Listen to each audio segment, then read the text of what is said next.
देखिए जिस धर्म के लोगों की संख्या कम होती है उसे क्या कहते हैं? अल्पसंख्यक कहते हैं। यानी कि कह सकते हैं कि जिस देश में कोई भी ऐसा धर्म जिस धर्म के लोगों की संख्या यहाँ पे क्या है? कम रहे, उसे हम क्या कह देंगे? अल्पसंख्यक है। अल्पसंख्यक जैसे में जैन। देखिए भारत में कौन कौन से धर्म अल्पसंख्यक है? तो मुस्लिम धर्म, सिख, ईसाई, है ना, ये सब क्या है? अल्पसंख्यक। और हिंदू धर्म क्या है? बहुसंख्यक है। हिंदू धर्म कौन सा है? बहुसंख्यक है। हिंदू धर्म कैसा है? बहुसंख्यक, है ना। और अल्पसंख्यक कौन सा है? मुस्लिम, सिख, ईसाई, जैन, बौद्ध, ये सब सारा पारसी, ये सब धर्म कौन सा है? अल्पसंख्यक। समझ गए? तो क्या यहाँ पे समझे कि जिस धर्म के लोगों की संख्या क्या रहती है? कम रहती है, उसे क्या कहते हैं? अल्पसंख्यक। अगला है कि बहुसंख्यक क्या है? तो जिस धर्म के लोगों की संख्या क्या होता है? अधिक, ओकरा क्या बोलते हैं? बहुसंख्यक कहते हैं। जैसे भारत में हिंदू धर्म की संख्या क्या है? अधिक है, तो भारत में हिंदू क्या है? बहुसंख्यक है। उसी प्रकार से अगर एक और देश है जो अपना देश है पाकिस्तान का बात करें तो पाकिस्तान में क्या है? पाकिस्तान में मुस्लिम धर्म के लोगों की संख्या क्या है? अधिक है। इसलिए पाकिस्तान में कौन सा है? मुस्लिम बहुसंख्यक है और हिंदू वहाँ पे क्या है? अल्पसंख्यक, है ना। और भारत में हिंदू की संख्या क्या है? ज्यादा है, इसलिए हिंदू क्या है? बहुसंख्यक है और मुस्लिम क्या है? अल्पसंख्यक, है ना। यहाँ देखिए सांप्रदायिकता क्या होता है? जिस धर्म को एक धर्म को दूसरे धर्म से श्रेष्ठ मानना। इनकी कहने का अर्थ है कि जब कोई व्यक्ति, है ना, अपने धर्म को श्रेष्ठ माने, अपने धर्म को क्या माने? श्रेष्ठ, और दूसरे धर्म को क्या माने? है ना, मतलब कि खराब माने। अपने धर्म को अच्छा और दूसरे धर्म को क्या माने? खराब। कहने का मतलब है कि मान लो कि कोई व्यक्ति हिंदू धर्म को क्या मान रहा है? अच्छा मान रहा है, और मुस्लिम धर्म को क्या मान रहा है? खराब मान रहा, तो वह क्या कहलाएगा? सांप्रदायिकता का, है ना। समझ गए? या कोई आदमी मुस्लिम धर्म को क्या कहता है? अच्छा मान रहा, हिंदू धर्म को क्या कहता है? खराब कर, तो भी व्यक्ति क्या कहता है? सांप्रदायिकता। समझ गए ना? जब कोई व्यक्ति एक धर्म को अच्छा मानता है और दूसरे धर्म को क्या बोलता है? खराब करता है, तो उसे हम क्या कहते हैं? सांप्रदायिकता। अभी तक कितने शब्द पढ़े? एक पढ़े अल्पसंख्यक। तो कहता है जब किसी देश में एक धर्म की संख्या क्या रहता है? अधिक नहीं, कम रहता है, तो उसे क्या कहते हैं? अल्पसंख्यक। और बहुसंख्यक, जिस देश में एक धर्म के लोगों की संख्या क्या है? जिस धर्म के लोगों की संख्या अधिक रहता है, उसे क्या कहते हैं? बहुसंख्यक। और यहाँ पे सांप्रदायिकता, जब कोई एक धर्म दूसरे धर्म को क्या मानता है? हाँ, श्रेष्ठ, अपने धर्म को श्रेष्ठ और दूसरे धर्म को खराब मानता है, उसे क्या बोलते हैं? सांप्रदायिकता। देखिए अपने धर्म को प्यार करना और दूसरे के धर्म से नफरत करना भी क्या कहलाता है? सांप्रदायिकता। कह सकते हैं ना। इस तरीका से हम कह सकते हैं कि जब कोई व्यक्ति अपने धर्म को क्या करता है? अपने धर्म को से प्यार करता है और दूसरे के धर्म से क्या करता है ना, नफरत करता है, तो उसे हम क्या कहते हैं? सांप्रदायिकता। यानी कि कह सकते हैं कि जब कोई मान लो कि हिंदू व्यक्ति अगर वह हिंदू धर्म को क्या माने? श्रेष्ठ माने, और मुस्लिम धर्म को क्या माने? है ना, मुस्लिम धर्म को से नफरत करें, तो उसे हम क्या बोलेंगे? उसे भी हम सांप्रदायिकता कहते हैं, है ना। यहाँ पे सांप्रदायिक क्या होता है? कहता है कि धर्म को समुदाय का मुख्य आधार मानने वाला व्यक्ति सांप्रदायिक कहलाता है। यानी कि कहने का मतलब है कि जो व्यक्ति बाबू क्या करता है? धर्म को क्या करता है? श्रेष्ठ मानता है। यानी कि कहने का मतलब है धर्म को समुदाय का आधार, यानी कि कहने का मतलब है कि जो व्यक्ति धर्म को श्रेष्ठ मान करके दूसरे धर्म से नफरत करता है, उस व्यक्ति को हम क्या बोलते हैं? सांप्रदायिक, है ना। सांप्रदायिक व्यक्ति कह सकते हैं। जैसे देखिए सांप्रदायिक, धर्म पर आधारित राजनीति करना सांप्रदायिक क्या कहलाता है? राजनीति। जैसे कहने का मतलब है कि आज बहुत सारे लोगों को मानना है कि क्या जैसे भाजपा बीजेपी पार्टी क्या है ना, बीजेपी पार्टी हिंदू धर्म को क्या करता है? प्रोत्साहन करता है ना। कोई आदमी को ऐसा भी मानना है कि कांग्रेस पार्टी क्या करता है, मुस्लिम धर्म को प्रोत्साहन करता है। यानी कि ये सच्चाई नहीं है, ये सच्चाई नहीं है, लेकिन लोग के क्या होता है, मानना होता है। तो इसे हम क्या बोल सकते हैं कि धर्म पर आधारित राजनीतिक बोल सकते हैं। मान लो कि कांग्रेस पार्टी को कहेगा कि कैसा मुस्लिम धर्म को क्या करता है, मान लो कि प्रोवाटी देता है, तो हम कहेंगे कि यह क्या करता है, धर्म पर आधारित राजनीति करता है ना। जैसे लोग अभी मानता है कि बीजेपी पार्टी हिंदू धर्म को क्या करता है, प्रोत्साहन करता है। कोई बोलता है कि कांग्रेस पार्टी मुस्लिम धर्म को क्या करता है, प्रोत्साहन करता है। तो कांग्रेस कैसा, मतलब बीजेपी को हम बोल सकते हैं कि हिंदू धर्म का क्या कर रहा है ना। लेकिन ऐसा है, ऐसा रियल में है नहीं, ऐसा रियल में नहीं है। सब पार्टियां क्या करता है, हर एक धर्म को लेकर के क्या करता है, समान रूप से चलता है ना। देखिए धर्म की राजनीति करें, कहता है कि धर्म को कब राजनीतिक में मिलाया, यानी कि कैसे धर्म को राजनीतिक का रूप दिया, राजनीति करने के लिए किस प्रकार धर्म क्या आगे बढ़ कर गया है ना। तो क्या कहता है, गांधी जी ने कहा था धर्म क्या बोलते हैं बाबू, गांधी जी बोलते हैं, क्या बोलते हैं, गांधी जी क्या बोलते हैं कि धर्म को राजनीतिक से अलग नहीं किया जा सकता। अगर कहने का मतलब है कि अगर आपको राजनीति करना तो आपको क्या करना होगा, धर्म के बारे में चर्चा जरूर करना। अगर कोई व्यक्ति धर्म को बारे में चर्चा नहीं करता है तो वह लंबा समय तक राजनीति नहीं कर सकता, या राजनीति वह कर ही नहीं सकता है ना। तो कहता है इसका अर्थ यह है कि राजनीति का आधार नैतिक मूल्य होना चाहिए। यानी कि कहने का मतलब है कि इसका मतलब है कि राजनीति का जो आधार होना चाहिए क्या होना चाहिए, नैतिक मूल्य होना चाहिए। राजनीतिक धर्म द्वारा स्थापित मूल्यों से निर्देशित होना चाहिए। विभिन्न धर्मों के अच्छे विचार, आदर्श, मूल्य का समावेश राजनीतिक में हो तो देश का कल्याण होता है। कहने का मतलब है कि सभी धर्म में कुछ ना कुछ अच्छाइयाँ लिखा है ना। तो हम अगर राजनीतिक कोई व्यक्ति कर रहा है तो उन अच्छाइयों को लेकर के क्या करना चाहिए, चलना चाहिए, तभी वह क्या कर सकता है, देश के कल्याण कर सकता है। समझ गया ना। ऐसा नहीं कि कोई धर्म, देखिए सभी धर्म में कुछ अच्छाइयाँ और कुछ क्या है, बुराइयाँ छिपा हुआ है ना। तो आप बुराइयाँ लेकर के चलिएगा और अच्छाइयाँ को लेकर के नहीं चलिएगा तो आप राजनीति नहीं कर सकते हैं। यानी कि सभी धर्म में जो अच्छा चीज़ें लिखा हुआ है उसे आप अगर आप ले करके चलते हैं तभी आप देश का क्या कर सकते हैं, कल्याण कर सकते हैं। अगर उसके बुराई को ले लिए तो देश के कल्याण कर नहीं पाएंगे। एक इनका मानना है, क्या बोलते हैं बाबू, तो गांधी जी बोलते हैं कि धर्म को राजनीतिक से अलग नहीं किया जा सकता। यानी कि ये कथन कह देगा, सवाल 10वीं की क्लास में आएगा कि भाई किसने कहा कि धर्म को राजनीति से अलग नहीं रख सकते, तो क्या कहते हैं, है ना। तो देखिए कहता है दूसरा क्या कहता है, एक मानवाधिकार रिपोर्ट के अनुसार भारत में सांप्रदायिक दंगे का सबसे बड़ा शिकार अल्पसंख्यक समुदाय है। कहता है बाबू कि एक जो मानवाधिकार यानी कि मानव का जो अधिकार होता है, मानव का जो अधिकार होता है उसके अनुसार भारत में सांप्रदायिक जो दंगे होता है, सांप्रदायिक दंगा समझ गए, सांप्रदायिक किसको बोलते हैं, एक धर्म को श्रेष्ठ मानना और दूसरे धर्म को क्या बोलते हैं, खराब, है ना। इस आधार पर जो दंगा होता है, धर्म के आधार पर दंगा होता है, उसमें सबसे ज्यादा किसका नुकसान होता है, अल्पसंख्यक का नुकसान होता है ना। दूसरा क्या कहता है, सभी धर्मों में पारिवारिक कानून महिलाओं के साथ भेदभाव रखते हैं। यानी कि देखिए कोई भी आज तक ऐसा धर्म नहीं बना है, कोई भी आज तक ऐसा धर्म नहीं बना है जो परिवार में पारिवारिक मामला जब रहेगा, उस धर्म का पारिवारिक मामला रहेगा तो उसमें महिलाओं को क्या किया जाता है, नीचे दबा दिया जाता है। समझ गए। तो आज तक कोई भी ऐसा धर्म नहीं बना है जिसमें महिलाओं को क्या किया जाए, मतलब अच्छा बताया गया है ना।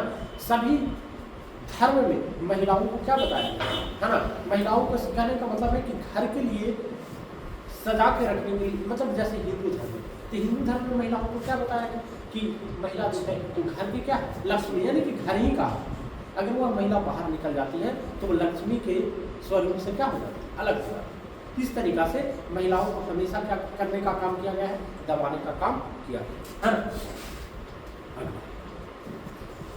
राजनीतिक में धर्म एक समस्या के रूप में तब खड़ी हो जाती है जब, कहता है कि कब, अगला सवाल जो है कि कब, यहाँ समझिए कि राजनीतिक में धर्म एक समस्या के रूप में खड़ी हो जाती है जब, कब राजनीतिक में धर्म जो है एक समस्या का रूप ले लेता है।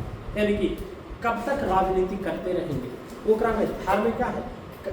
गांधी जी बोले कि धर्म को राजनीति से अलग नहीं किया जा सकता, लेकिन यहाँ पे बात है कि अब समझिए कि मान लीजिए कि आप धर्म कर रहे हैं, लेकिन ये कब तक है सही, ऐसा तो नहीं ना कि ज़्यादा धर्म करते करते देश में क्या होगा, समस्या उत्पन्न हो जाए, है ना। तो कहता है कि राजनीतिक में धर्म कब एक समस्या बन जाता है, तो समझिए।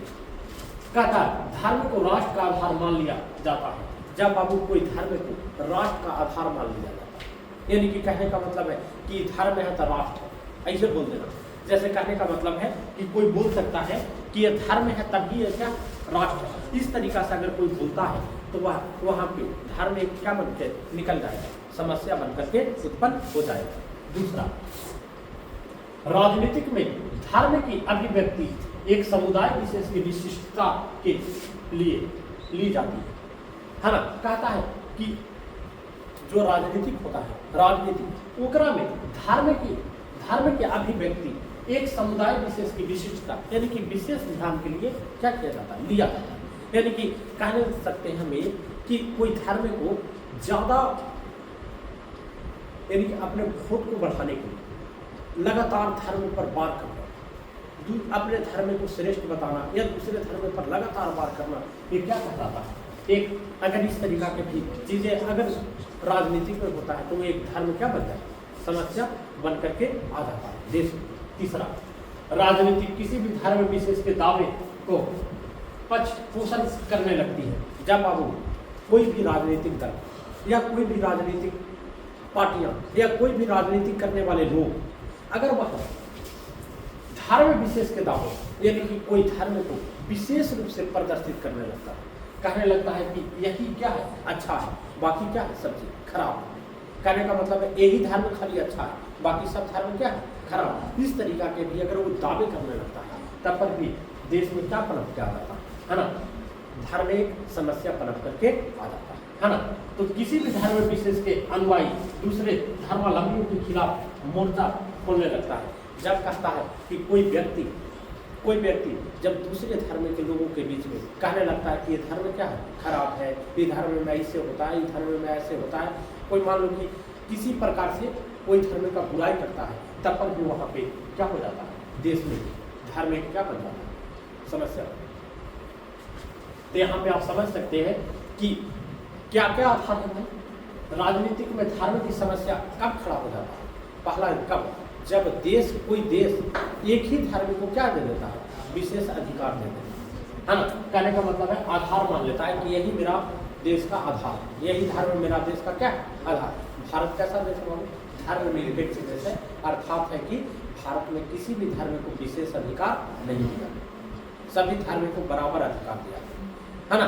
दूसरा क्या कहता है, जब कोई व्यक्ति किसी समुदाय धार्मिक समुदाय के बीच क्या बोलने लगता है, अनाप शनाप बोलने लगता है।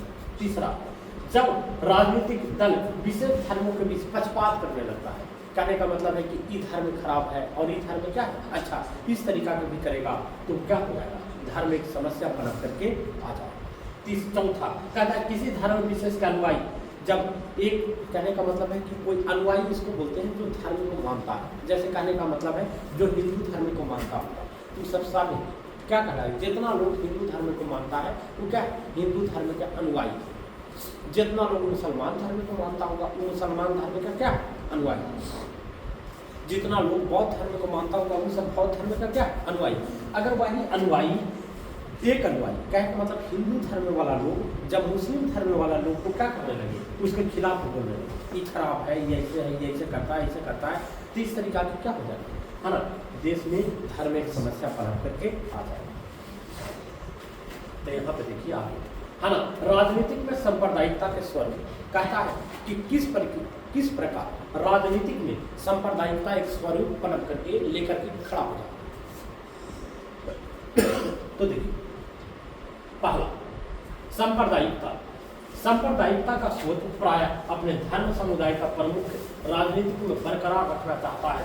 जो लोग बहुसंख्यक समुदाय के होते हैं उनका यह कोशिश होता है कि बहुसंख्यकवाद का रूप ले लेती है ना। उदाहरण, जब श्रीलंका में सिखों की बहुसंख्यकवाद, कहने का मतलब है कि जब कोई धर्म के लोग, जैसे कहने का मतलब है हिंदू, यहाँ पे भारत में क्या है हिंदू धर्म के लोग, तो हिंदू धर्म के लोग भारत में बहुसंख्यक न है।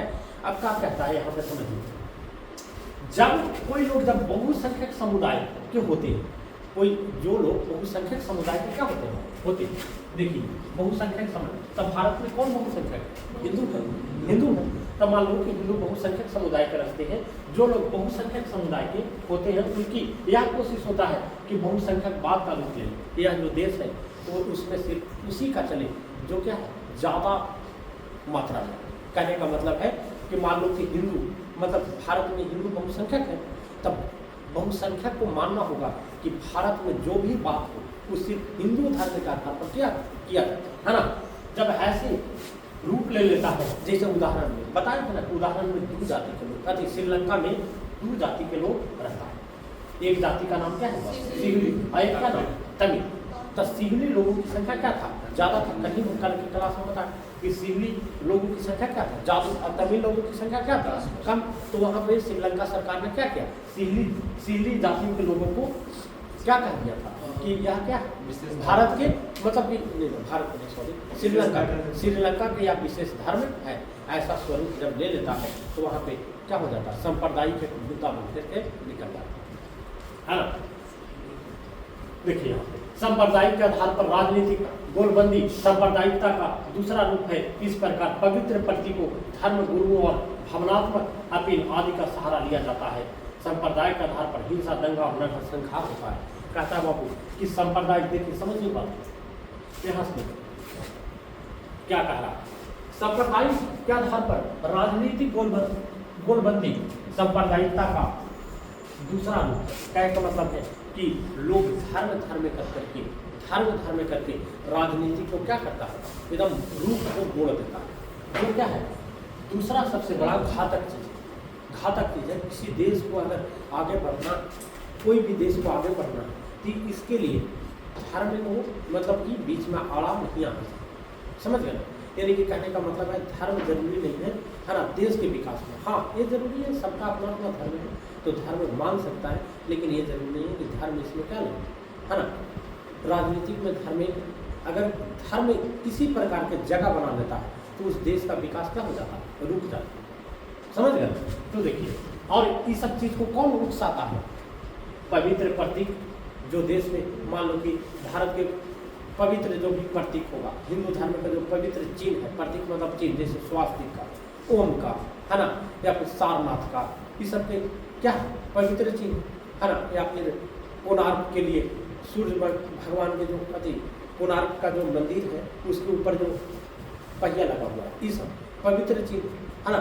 इस सब में अगर किसी प्रकार के दखलंदाजी होता है तो सांप्रदायिक रूप वह ले लेता है। दूसरा है मान लो कि धर्म गुरु, जैसे कहने का मतलब हिंदू धर्म में बहुत सारे पंडित बाबा लोग हैं, या मुस्लिम धर्म में मौलवी होते हैं, है ना। इस सब को अगर कोई मान लो तो उस्का देता है, मारपीट कर देता है, तब पर भी यह सांप्रदायिक का रूप क्या होता है? या उनके बारे में कोई बुरा बोल देता है तो तब पर भी सांप्रदायिक रूप ले लेता है। तीसरा क्या होता है?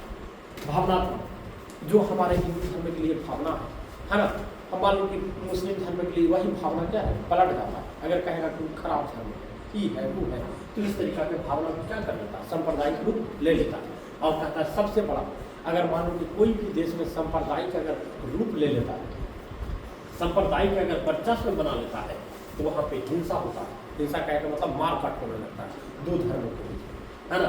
दंगा होने लगता है ना। और नरसंहार होने लगता है। नरसंहार कहने का मतलब है लोगों को ऐसे ही मार देना, या उनके साथ मतलब कि कुछ भी कर देना, है ना, कुछ भी कर देना, नरसंहार करना। तो समझ गए कि संप्रदाय किस तरीका से नुकसानदायक। देखिए ना कि संप्रदाय किस तरीका से नुकसान, संप्रदाय की क्रिया होने से क्या होता है? देश में दंगा होता है, क्या होता है? दंगा होता है, हिंसा होता है, नरसंहार होता है। साथ ही साथ क्या होता है? किसी धर्म गुरु के बारे में अगर आप अनाप शनाप बोल दिए तब पर भी क्या होता है? सांप्रदायिकता की स्थिति परम जाती है। साथ ही साथ क्या है? अगर कोई पवित्र चिन्ह के बारे में कोई बोल देता है तब पर भी क्या होता है ना, सांप्रदायिकता की स्थिति बदल जाता है। अगर कोई किसी का भावना है, मान लो हिंदू धर्म के लिए अच्छा भावना है, उसके बारे में कोई गलत चीज़ बोल देता है तब पर भी सांप्रदायिकता की परिस्थिति क्या हो जाती है? पनप जाता है। इस तरीके से हम कह सकते हैं धर्म निरपेक्ष। अब समझ जाए, अब समझ जाए क्या है? कहता है कि धर्म के आधार पर भेदभाव नहीं करना। क्या कहलाता है? या सभी धर्म के समान अधिकार देना। कहने का मतलब है कि कोई भी धर्म के लोग रहे उसके साथ किसी प्रकार के भेदभाव ना हो, या सभी धर्म को समान रूप से देखा जाए, क्या कहलाता है? धर्मनिरपेक्षता। यानी कि कह सकते हैं कि मान लो भारत में धर्म के आधार पर किसी प्रकार का भेदभाव नहीं कर सकता, है ना। भारत में सभी धर्म को कैसा दिया? अधिकार दिया, समान अधिकार दिया गया। अतः भारत कैसा देश? कह सकते हैं ना। अगर पूछ देगा कि भारत को धर्मनिरपेक्ष देश क्यों कहा जाता है, तो क्यों कहा जाता है? हम कह सकते हैं कि भारत में किसी भी धर्म को मानना या किसी भी धर्म को क्या करना, है ना, श्रेष्ठ मानना, इस तरीका का कोई भी विशेष अधिकार नहीं दिया गया है। अतः भारत कैसा? धर्मनिरपेक्ष, है ना। सभी धर्म को भारत में समान अधिकार दिया गया है, किसी भी धर्म को विशेष अधिकार नहीं दिया गया है। इस वजह से हम कह सकते हैं कि भारत कैसा देश है? धर्मनिरपेक्ष देश है ना। इस तरीका से भारत कैसा देश हो जाएगा? धर्मनिरपेक्ष। धर्मनिरपेक्ष कहता है कि धर्म के नाम पर भेदभाव नहीं करने वाला व्यक्ति धर्मनिरपेक्ष व्यक्ति कहलाता है। कहने का मतलब है कि ऐसे बोल सकते हैं कि वैसा व्यक्ति जो सभी धर्म को समान रूप से दिखता है ना, या सभी धर्म को समान बोलता है, किसी भी धर्म को ऊंचा या नीचा या किसी भी धर्म को अच्छा या खराब नहीं बोलता है, उसे कैसा व्यक्ति बोलते हैं? धर्मनिरपेक्ष व्यक्ति, है ना। तो भारत में, है ना, भारत एक धर्मनिरपेक्ष देश है। धर्मनिरपेक्ष देश कहता धर्म के आधार पर भेदभाव नहीं करने वाले देश को क्या बोलते हैं? ये तो साधारण है। भारत एक धर्मनिरपेक्ष देश है। कैसे? आ गया ना सवाल कि भारत को हम कैसे कह सकते हैं कि धर्मनिरपेक्ष देश है? तो कहता हमारे देश में किसी भी धर्म को राष्ट्रीय धर्म यानी कि राष्ट्रीय धर्म की दर्जा नहीं दिया गया, स्वीकार नहीं किया गया है। हर नागरिक की यह स्वतंत्रता दी गई है, वो अपने विश्वास के वह किसी भी धर्म को अंगीकृत यानी कि अपना सकता है। यानी कि भारत के कोई भी लोग किसी भी धर्म को क्या कर सकता है? अपना सकता है। इसके लिए कोई रोक टोक नहीं है। तीसरा क्या है? हमारे संविधान के अनुसार धर्म के आधार पर किसी भी प्रकार का भेदभाव असंवैधानिक घोषणा है। कहने का मतलब है कि अगर धर्म के आधार पर किसी भी व्यक्ति के साथ कोई भेदभाव होता है तब संविधान में उसे क्या दंडित किया जाए। कहने का मतलब है कि अगर कोई बोल रहा है कि हमारा हिंदू धर्म अच्छा लगा, या कोई बोल दिया आदमी के हमें सिख धर्म अच्छा लगा, या कोई बोल दिया कि हमें जैन धर्म अच्छा लगा, तो वह हिंदू धर्म से जैन धर्म में भी जा सकता है, जैन धर्म से कौन धर्म में जा सकता है? हिंदू में, हिंदू से मुस्लिम में भी, मुस्लिम से कुछ में, हिंदू में। अगर कोई व्यक्ति इस तरीका से क्रियाकलाप में कहता है कि तू काहे करेगा ऐसे, तो उसके लिए उस व्यक्ति पर क्या हो सकता है? संविधान के अनुसार केस मुकदमा भी हो सकता है, उसे दंडित भी किया जा सकता है। देखिए तो इस तरीका से हम कह सकते हैं कि भारत क्या है ना, धर्मनिरपेक्ष राज्य है। भारत धर्मनिरपेक्ष राज्य है। आवाज में बैठे हैं